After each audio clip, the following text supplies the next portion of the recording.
à toutes et tous. Donc c'est un petit point d'étape, on va dire, notamment à l'issue du bureau de l'Assemblée nationale qui s'est tenu ce matin, présidé par l'inénarrable François de Rugy, au cours de laquelle nous avons pris un certain nombre de décisions, et notamment une qui était attendue par vous et par pas mal de Français qui ont suivi cette affaire, qui était bien sûr la question de la sanction qui a été émise par le président de Rugy à l'encontre de l'un de nos collègues, François Ruffin, parce que, alors justement parce que, et quasiment toute la question, parce que quoi ? Parce qu'il a mis un maillot vert d'un club pour dénoncer tout simplement le foot business et pour rendre hommage à tous ces petits clubs qui sont aujourd'hui délaissés. Et il a voulu, d'une certaine manière, avec ce maillot qu'il a arboré, mieux porter son discours dans des formes qui sont des formes modernes aussi, la façon dont nous estimons important de faire de la politique à l'heure des réseaux sociaux, à l'heure où ce qui se passe à l'Assemblée nationale peut aussi sortir de l'hémicycle et ne pas rester dans l'ouate secrète de l'hémicycle, mais bien être approprié par des millions de personnes. Alors, est-ce que c'était ça le sujet ? Ou est-ce que M. de Rugy, tel qu'il nous l'a expliqué dans une lettre de réponse à François Ruffin, c'était que François Ruffin n'avait pas respecté une demande du président. Alors, ils se sont perdus dans la matinée sur les articles parce que ce n'était pas bien clair de savoir à quel motif François Ruffin serait condamné à payer une amende de plus de 1 300 €. Donc, nous avons débattu de choses un peu curieuses, puisque le débat a porté sur la tenue vestimentaire correcte à l'Assemblée nationale. Donc, le président de Rugy m'a expliqué qu'il fallait une tenue neutre. Alors, je lui ai demandé ce qu'était une tenue neutre. Est-ce qu'il estimait que lui-même, dans son costume, il avait une tenue neutre ? Alors, il m'a dit, mais oui, mais bien sûr, mais tout le monde sait ce que c'est qu'une tenue neutre.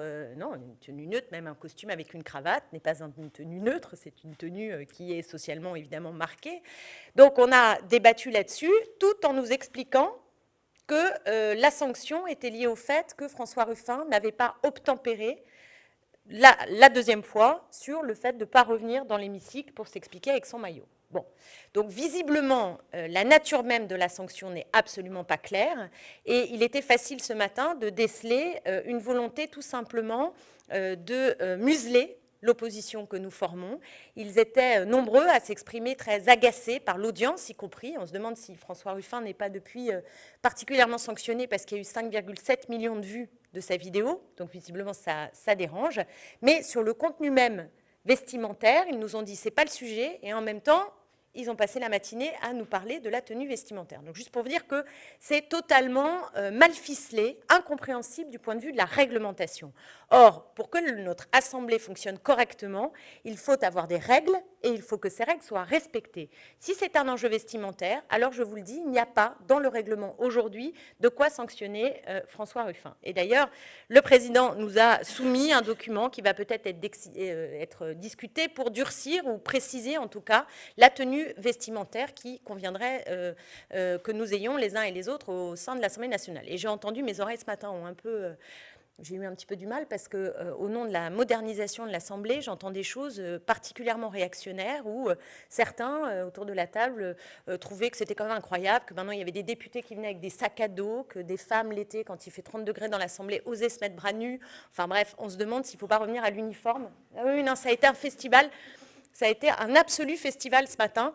Et je vous passe ceux qui se sont exprimés pour expliquer que M. de Rugy aurait dû nous condamner depuis bien plus longtemps, que finalement il était laxiste et qu'à chaque fois que nous prenions la parole, il y en avait marre, comme si nous avions trop d'audience d'une certaine manière et qu'il était temps de nous mettre des sanctions tout simplement pour nous faire taire et pour nous empêcher d'avoir l'audience qui est la nôtre dans le pays en termes d'opposition. Donc, je veux juste dire vraiment très solennellement qu'il n'est pas possible d'accepter que le président lui-même s'assoit sur la réglementation, la tournicote dans tous les sens pour condamner, museler la parole de l'opposition, et pas n'importe laquelle, puisque en effet c'est celle qui tient aujourd'hui la dragée haute à l'Assemblée nationale contre la Macronie, contre les mesures de Macron, contre cette majorité dans l'Assemblée nationale. Donc c'est important de le souligner. François Ruffin sera là tout à l'heure, hein, il arrive à 14h30 je crois, et il est venu s'exprimer devant...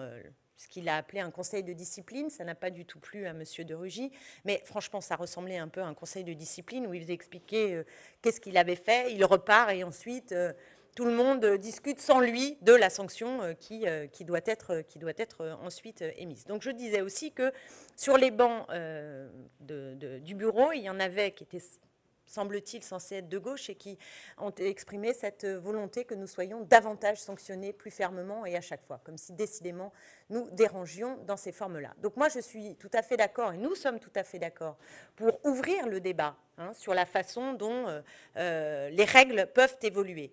Mais il n'est pas possible qu'un président de l'Assemblée nationale fasse à géométrie variable des sanctions uniquement à des fins qui sont des fins politiques, qui sont des fins de façon de museler tout simplement l'opposition. Donc que les choses soient claires là-dessus. Évidemment, nous n'avons pas parlé que de ça ce matin, et j'ai remis le couvert sur un sujet qui me tient particulièrement à cœur, qui nous tient particulièrement à cœur, qui est de dire, nous avons regardé depuis le début, vous savez, les fameuses dépenses des députés sur l'IRFM, décortiquées dans tous les sens. Je pense que tout le monde a passé beaucoup d'heures pour en effet aboutir à quelque chose de plus satisfaisant. Dans le même temps, vous aurez remarqué que tout ce qui concerne les ministres a été évacué de la loi de moralisation, ministre, président de la République, et à l'Assemblée nationale, on a commencé par les dépenses des députés, mais la présidence, elle, n'a pas, pour l'instant, fait preuve de beaucoup d'autocritique sur ses propres dépenses. Donc ce matin, j'ai remis le couvert pour à peu près la 10e fois, je pense. J'ai demandé depuis le mois de juillet à ce que nous ayons un compte analytique des dépenses de la présidence, lié au fait que François de Rugy est président de l'Assemblée nationale, et donc quelles sont ses dépenses, pour qu'on puisse y voir clair et savoir si là aussi il n'y a pas des choses à réviser pour moderniser notre belle Assemblée. Comme je n'ai jamais eu aucun document et que inlassablement je remets cela sur le tapis, Monsieur de Rugy est un peu énervé ce matin, c'est pas d'ailleurs la première fois, il a rugi. De Rugy, c'est un peu énervé, il est un peu, voilà, il faut tenir ses nerfs, Monsieur de Rugy. Il a eu un petit peu de mal, et déjà nous étions écharpés une fois où il m'avait dit, mais enfin le budget de la présidence, vous savez bien, tout est mélangé. Quand par exemple vous venez à la Garden Party, nous tous là, les Insoumis et tous les groupes parlementaires, eh bien, est-ce que c'est le budget de la présidence ou est-ce que c'est le budget de l'Assemblée nationale? Et en gros, vous étiez bien content de venir à la Garden Party manger des petits fours. Donc, comme je reviens quasiment 4-5 mois après pour lui redemander des comptes et qu'il n'y a toujours pas de compte analytique de la présidence, je lui ai dit, écoutez, monsieur, vous n'allez pas nous acheter avec des petits fours, donc ce soir, on se passera de vos petits fours. On se passera de vos petits fours, on va en effet faire autre chose de notre soirée pour manifester le mécontentement sur l'impossibilité d'avoir des documents qui nous permettent d'avoir un avis sur l'argent qui est dépensé pour la présidence de l'Assemblée nationale. Et nous aimerions globalement, en effet, que les choses soient traitées plus dignement vis-à-vis de l'opposition, que nous soyons respectés et que quand nous demandons de la transparence et de l'information pour délibérer, que les choses arrivent à temps sur notre table. Donc c'est vraiment l'expression pour nous ce soir d'une très grande mauvaise humeur à la suite de la décision qui a été prise contre François Ruffin, une sanction que nous estimons illégitime, totalement disproportionné, un usage de François de Rugy autoritaire de son rôle de président. Et donc là, je crois qu'il y a un moment donné, il faut taper du poing sur la table et dire « ça suffit ». Et je terminerai par un point qui est très important, parce que vous savez que une sorte d'usine à gaz a été lancée par le président de Rugy avec des ateliers pour réformer l'Assemblée nationale. Je dis usine à gaz, pourquoi? Parce que si on veut réformer l'Assemblée et nos institutions, nous l'avons dit, il faut une constituante pour une nouvelle République. Et c'est à cette échelle de rupture uniquement que nous pourrions répondre à la défiance actuelle de la majorité de nos concitoyens vis-à-vis des institutions. Il faut le mettre à cette échelle. Bon, ce n'est pas le choix de cette majorité qui décide donc de faire discuter des parlementaires entre eux sur la situation des parlementaires. Vous voyez bien qu'il y a quand même un petit problème. Il s'agirait de pouvoir associer l'ensemble de nos concitoyens à ces réformes. Et aujourd'hui, on le fait dans le secret d'ateliers, etc. Bon, et ensuite, dans ces ateliers, nous avons quand même décidé de jouer le jeu, et je veux saluer le travail notamment de Michel Larive qui est derrière moi et qui a fait un travail tout à fait remarquable dans son atelier qui concerne justement les moyens pour les collaborateurs et qui a permis un petit peu de tirer les choses vers le haut. Donc on est de bonne composition, on a décidé de jouer le jeu tout en affirmant d'emblée les limites. Et nous avons eu cette grand-messe la semaine dernière, peut-être certains d'entre vous y étaient, au cours de laquelle François de Rugy a fait défiler tous les ateliers et mélangé des choses qui peuvent être intéressantes pour l'avenir de l'Assemblée, des propositions sur le numérique, des propositions pour avoir davantage de moyens pour nos collaborateurs, bref, des bonnes choses, petites choses, mais bonnes choses qui peuvent améliorer le travail, avec une mesure centrale autour de laquelle beaucoup de décisions sont en train de se structurer et qui vise tout simplement à supprimer un grand nombre de parlementaires dans une réforme de nature constitutionnelle en réalité et qui va bouleverser l'équilibre institutionnel actuel. Et le bouleverser très négativement, parce que si vous enlevez 30% des députés et qu'en même temps vous augmentez le nombre de collaborateurs, vous allez aller vers un régime qui est un régime beaucoup plus technocratique. C'est la démocratie qui va prendre terriblement, terriblement cher. Par ailleurs, vous allez avoir des super circonscriptions. Il y a une petite dose de proportionnel, mais après, pour ce qui concerne les circonscriptions dans lesquelles aujourd'hui vous avez 577 circonscriptions, elles seront amenées à 300. Donc ça veut dire que tout va être quasiment doublé par 2. Et au moment où les Français réclament davantage de proximité, c'est-à-dire de pouvoir avoir des députés en lien avec les habitants, là je crois qu'on va être dans une logique de superstructure qui va accroître encore une fois le pouvoir de la technocratie et l'hypercentralisation des décisions. Et je pense que ce que veut faire la majorité avec François de Rugy par cette réforme vise tout simplement à marginaliser le pouvoir législatif. Et nous, toute notre démarche est au contraire de dire que nous avons besoin d'avoir des députés qui pèsent, des députés qui ne soient pas godillots, des députés qui aient les moyens de travailler, et que pour qu'ils aient les moyens de travailler, il faut qu'ils soient plus légitimes et que leurs paroles comptent, et y compris la parole de l'opposition. Donc on en est aujourd'hui très très loin, et je veux vraiment vous alerter sur cette proposition, parce qu'elle arrive sans qu'on en parle beaucoup, au détour d'un atelier. Elle nous est présentée comme cela, or elle structure toute une série de mesures. Et ce matin, le débat que nous avons eu sur l'hôtel de Broglie, qui va être donc aménagé, il y avait une discussion sur est-ce que cet hôtel de Broglie acheté sous la précédente mandature, est-ce qu'on l'aménage ou est-ce qu'on la revend? Il y a eu tout un débat. Et moi, j'ai été frappée d'entendre certains arguments contre le fait de l'aménager, donc pour le vendre, en nous disant, mais comme il y aura 400 députés, autant se débarrasser d'un certain nombre de lieux. Donc il faut faire très attention, c'est une mesure dangereuse. Et pour terminer, je veux juste vous dire que le climat démocratique est vraiment entaché. Vous savez ce qui s'est passé hier à l'Assemblée nationale, et peut-être Jean-Luc en dira 2 mots tout à l'heure, même s'il s'est exprimé, mais c'est grave. À un moment donné, il se passe du débat parlementaire comme il s'en est toujours passé dans cet hémicycle, où évidemment, il y a des moments où il y a des réactions, il y a du chahut, ça marche dans tous les sens, mais c'est quand nous exprimons un mécontentement normal dans l'Assemblée nationale que le président explique qu'il va peut-être supprimer les questions d'actualité. Remarquez qu'il est déjà mis sur LCP et plus sur France 3, ça limite l'audience. Et maintenant, il menace de supprimer les questions d'actualité parce que notre présence dérange. Je veux vraiment vous dire qu'on ne peut pas travailler dans ces conditions et que nous avons besoin que cette Assemblée soit respectée dans sa diversité, mais déjà elle n'est pas très représentative. On est 17, on représente davantage dans la société française. Donc, nous demandons du respect de notre groupe, du respect de la réglementation et qu'on en finisse avec cet autoritarisme du président qui n'est absolument pas à la hauteur des institutions et de l'époque et de besoin de modernisation. La modernité, c'est certainement pas le retour en arrière dans l'autoritarisme tel qu'on le voit aujourd'hui. Voilà. Est-ce que quelqu'un veut ajouter quelque chose à ce moment, ou s'il y a des questions?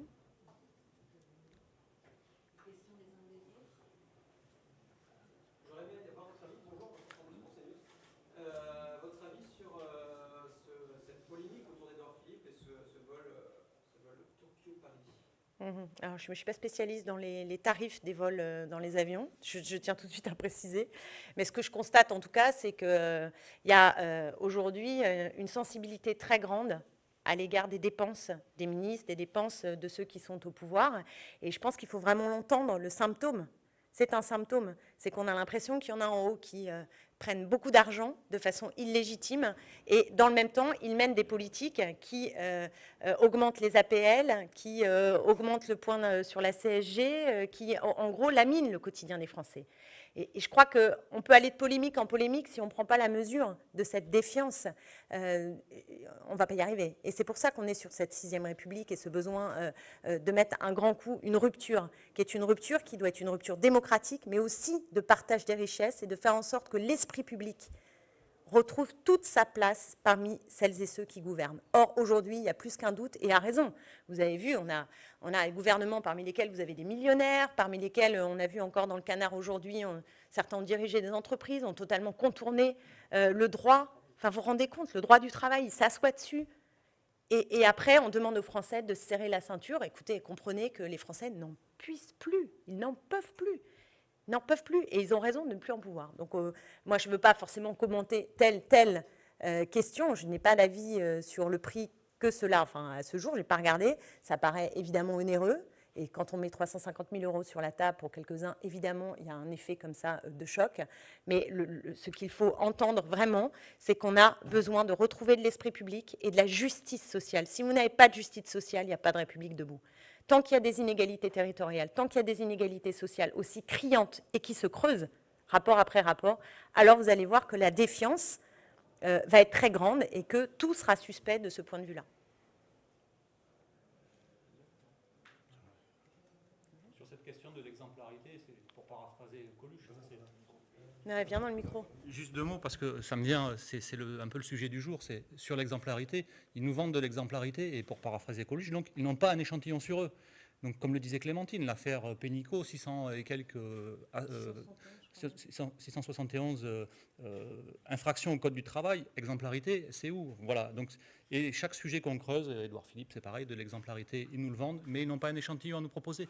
Donc c'est ça aussi, je pense, qui commence à les agacer un petit peu, c'est que nous, on représente quand même une façon de faire de la politique qui, en tout cas, est cohérente et exemplaire dans la façon dont on porte les débats et dont on parle de fond, plus que de forme à chaque fois pour essayer de faire taire les uns ou les autres. Donc c'était juste pour essayer de faire un petit peu ce chapeau général sur l'exemplarité qui est, à mon sens, l'actualité du jour. Et moi, j'ai l'impression, pour faire le lien aussi par rapport à ce qui est l'objet de la conférence aujourd'hui, il faut se rendre compte que nous, c'est un peu ce qu'on n'arrête pas de faire quand même, hein. C'est d'interroger le sens de cette assemblée, elle est où la dignité, elle est où la violence, elle est où, vous voyez ce que je veux dire? Et là, on a l'impression que tout est mis à l'envers, vous voyez ce que je veux dire? Qu'on marche à l'envers. Et on essaie de remettre à l'endroit ce qui nous paraît être une hiérarchie des normes totalement incorrecte du point de vue du grand nombre.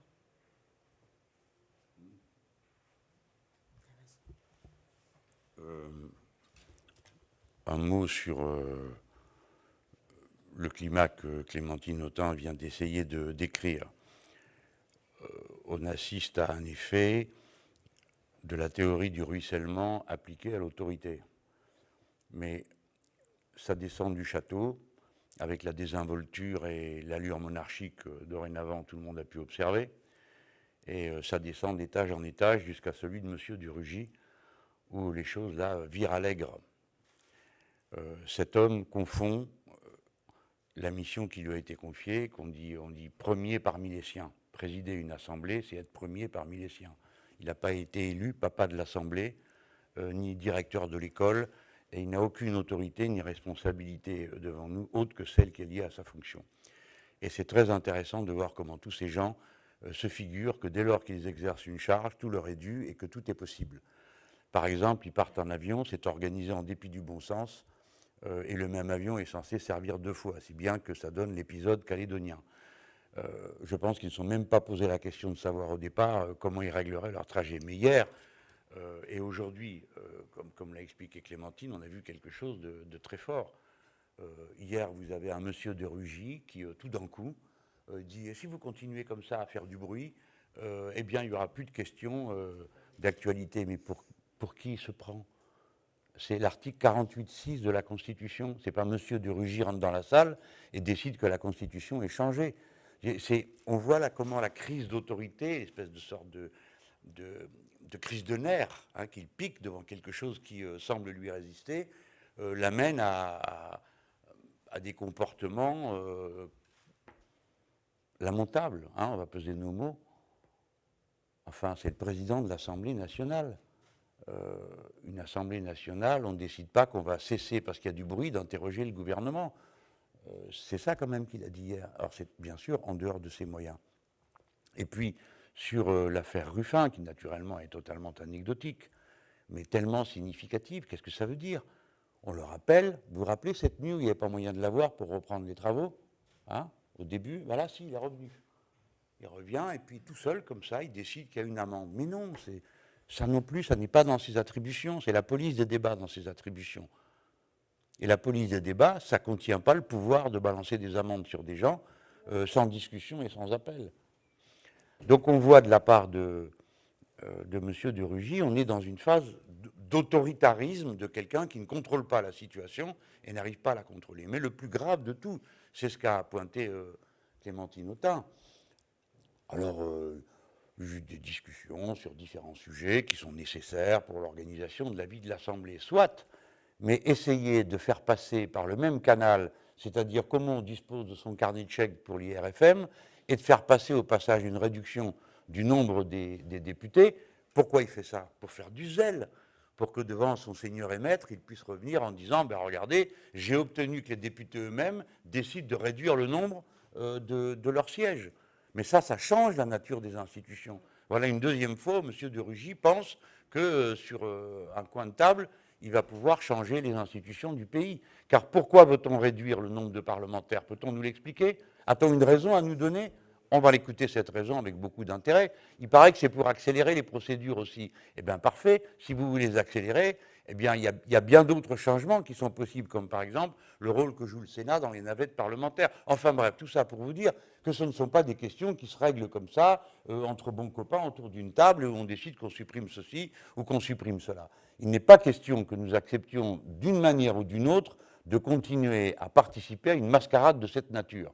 Et le niveau des réponses est tout à fait pitoyable. Quand on dit à Clémentine Autain, qui objecte que, très curieusement, on aura parlé de tout ces derniers temps à propos du fonctionnement de l'Assemblée, sauf de la présidence de l'Assemblée, que depuis 6 mois, elle réclame des états des comptes et qu'on n'en a toujours pas, que la seule réponse, ça soit, eh ben, vous aimez bien, vous aussi, les petits fours.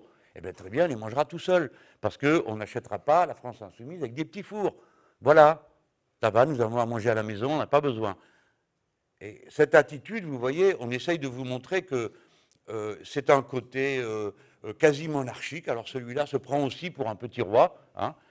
Bon, mais il n'est rien du tout. Il fait juste la police des débats et on voudrait savoir comment est utilisé, pas par lui spécialement, nous n'avons rien contre lui, comment tout ça est utilisé. Quant à l'attitude à l'égard de François Ruffin, nous avons pensé que c'était notre devoir comme groupe de réagir parce que ça nous paraît tellement disproportionné, tellement ridicule de critiquer quelqu'un, et c'est pas faute de les avoir prévenus sur de quoi on parle. Il est venu avec une chemise différente qui représente un club, comme on vous l'a dit tout à l'heure. Mais moi, mesdames, messieurs, j'attire votre attention, vous n'avez pas fini de rigoler, parce que la description de ce qu'est une tenue décente, ça va être quelque chose. Nous avons le sentiment d'avoir toujours été vêtus décemment. J'ai prévenu mes collègues, j'ai dit, vous allez peut-être y arriver pour les hommes.